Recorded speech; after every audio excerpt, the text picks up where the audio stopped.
Welcome to our next Wandering Walks of Wonder adventure. Today we're headed to historic Brownsville, Texas. Brownsville dates back to the early 1840s when the area was part of Mexico. In 1846, the Mexican-American War began and the United States Army built Fort Brown on the banks of the Rio Grande River.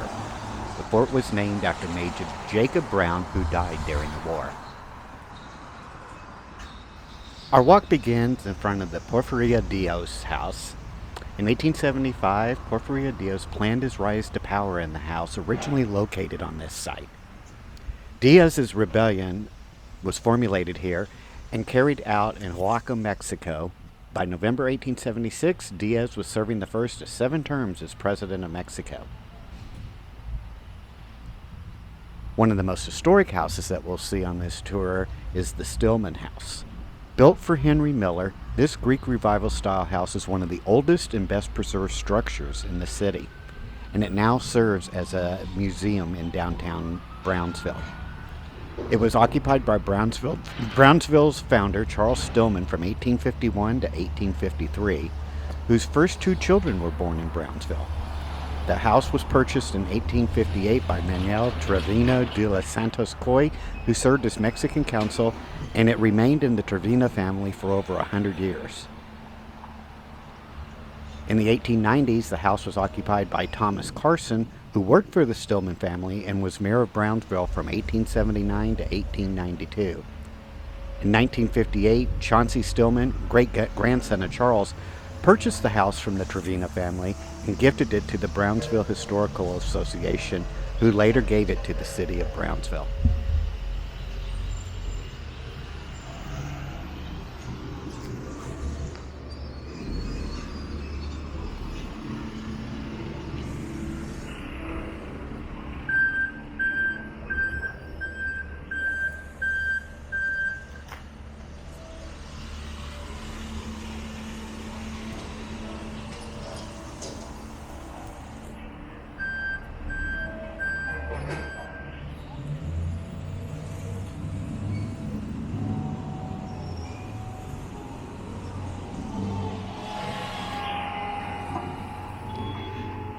After the Mexican-American War, the Treaty of Guadalupe Hidalgo ceded the area to the United States. In 1848, Charles Stillman, a businessman from Connecticut, founded the town of Brownsville on land near Fort Brown. The town was named after Stillman's friend, Major Brown. Brownsville quickly grew into a major commercial center. The city's location on the Rio Grande River made it a natural trading point between the United States and Mexico. Steamboat traffic on the river also helped to boost the city's economy. In the 1850s, Brownsville became a center for the Confederate States of America during the Civil War. The city was captured by Union forces in 1865. After the war, Brownsville continued to grow. The city's economy was boosted by the development of agriculture and tourism. In 1936, the port of Brownsville was opened, which further enhanced the city's economic status. Today, Brownsville is the largest city in the Rio Grande Valley. The city is a major trade center for agriculture and tourism, as well as having a number of educational institutions, including the University of Texas, Rio Grande Valley.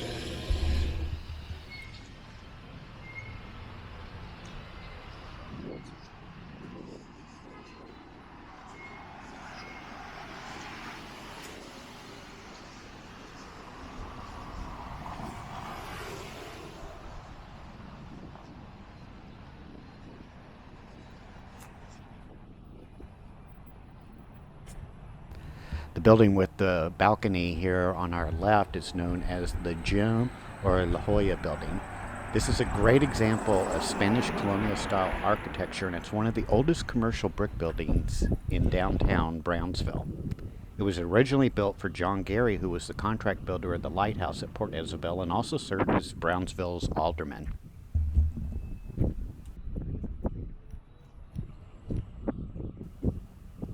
This building here is the Webb Drugstore, which was constructed in 1852.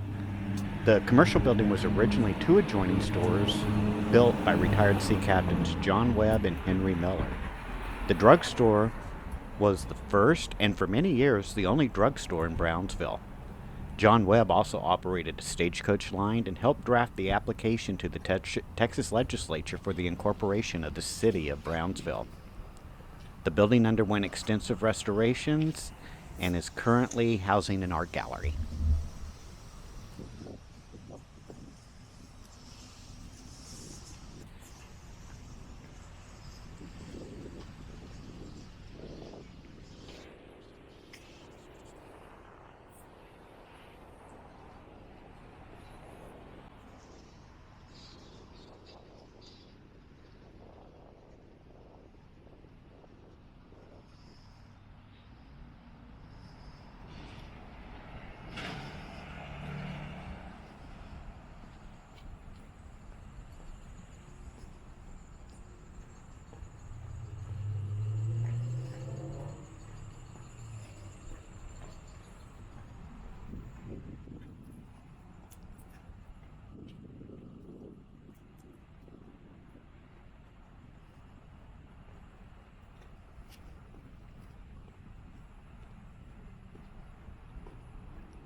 This red brick building in front of us is the Utura Bank building. This border brick style building was the first privately owned bank south of San Antonio. Built for Francisco Utura, the bank also housed one of the city's first telegraph offices.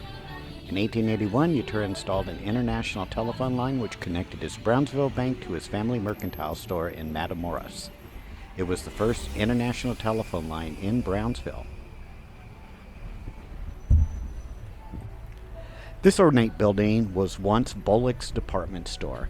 This building was built for Pauline Bullock, a German immigrant from Bavaria. Miss Bullock arrived in Brownsville by way of New Orleans in 1878 and opened a dry goods store on 12th Street opposite Market Square. She moved to this three-story structure with its ornate facade when she expanded her business. At the time, it was one of the largest buildings in town and exemplified the modern department store. Her son and several clerks helped run the store, which was renowned for good bargains and good service. A variety of commodities were available at the Bullock department store, which included dry goods, leather goods, furniture, clocks, hats, ladies' apparel, and sewing supplies.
Ahead of us is the site of the original federal building that was completed in 1892. It housed the U.S. Court, Customs House, and Post Office. In 1931, this Italian Renaissance Revival building was completed. It has a tiled roof and very decorative cornices.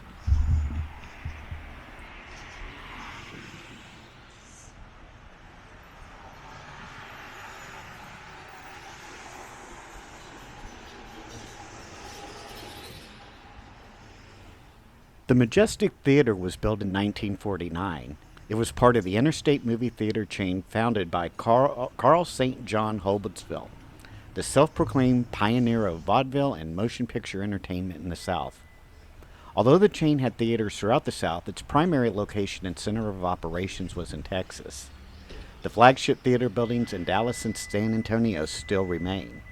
Majestic Theaters were considered the most significant Texas exhibition chain until the decline of the downtown theater and the rise of the multiplexes in the late 60s and early 70s.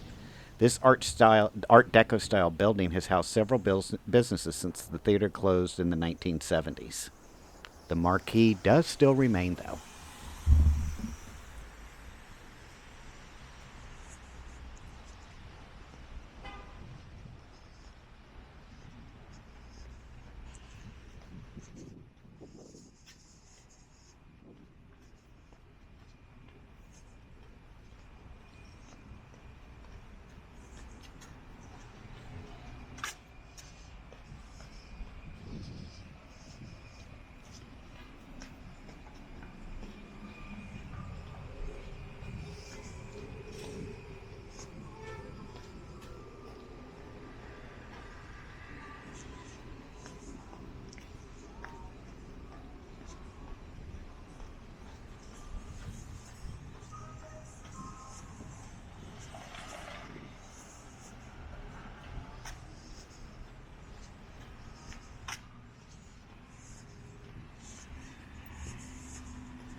The large 8-story building here on our right was the El Jardin Hotel, which was built in 1926.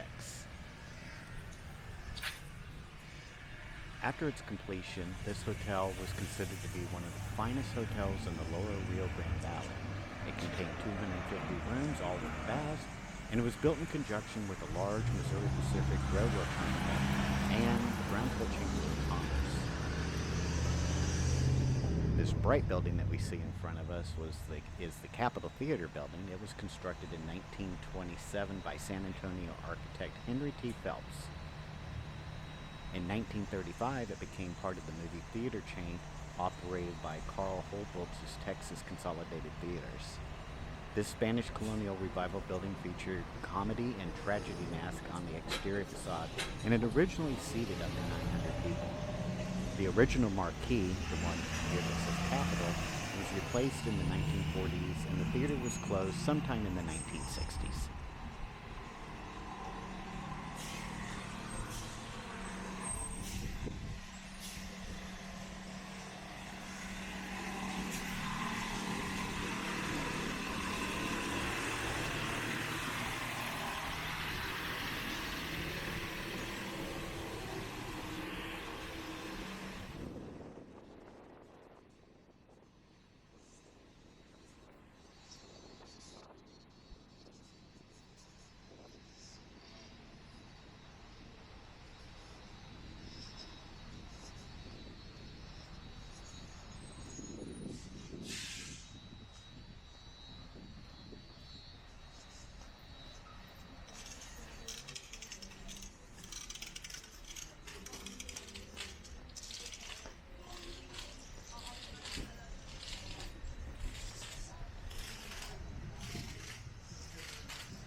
This building here in front of us is known as the Jose Fernandez Building, and it was built in 1884 for Jose Fernandez, a prominent merchant and businessman.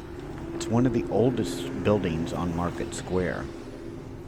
The building originally had an open central atrium and a second floor porch that would overlook the activities at Market Square, and its main entrance was located on the Market Square side of the building. It was occupied by Fernandez's niece Serafina and her husband Jose Celaya until their house located on Washington Street was built in 1912.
One of the more historic buildings in downtown Brownsville is the historic Market Square.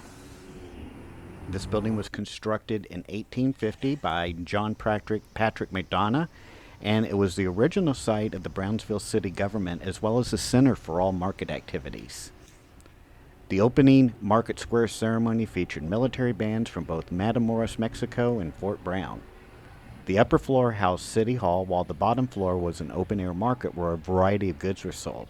These goods included such things as fresh meats, fruits, vegetables, dulce, and tamales.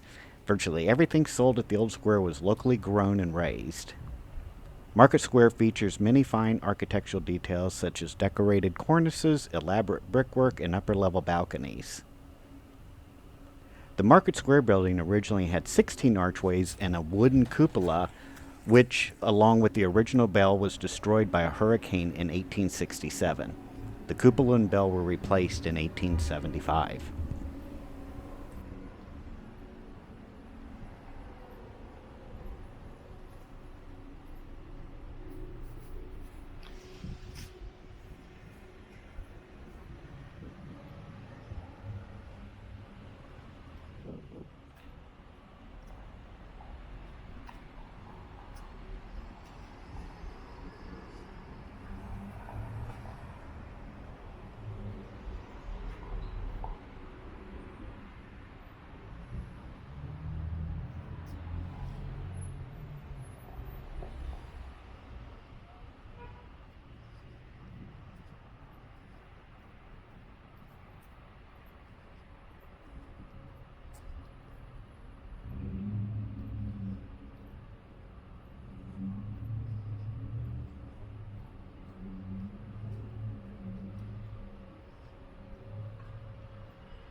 The building with all the doors you see over here on our right is known as the Fernandez Hyde Yard. It was built in 1880. Built for Miguel Fernandez, this building was used as a bone and hide yard. The bone and hide yard was a fixture in Brownsville's early days.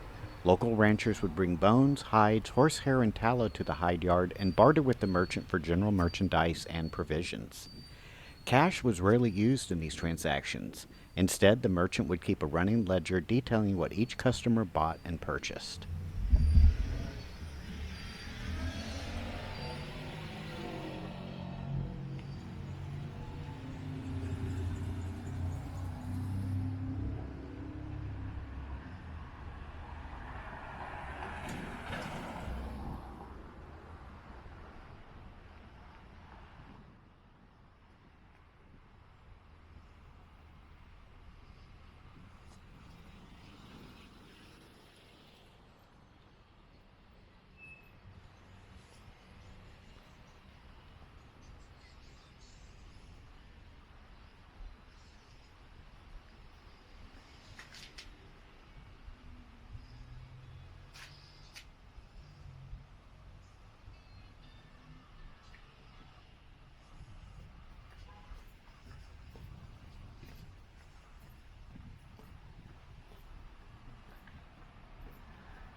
Across the way from us is the historic firehouse here in downtown Brownsville. It's known as Central Fire Station and was built in 1928 in the Italian Renaissance Revival style. The building features cast stone doors surrounds, spiral columns, and red roof tiles. The building still has two functioning poles to enable firefighters to drop from the sleeping quarters on the second floor, as well as an original alarm bell.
The large church building we see in front of us here is the Immaculate Conception Cathedral.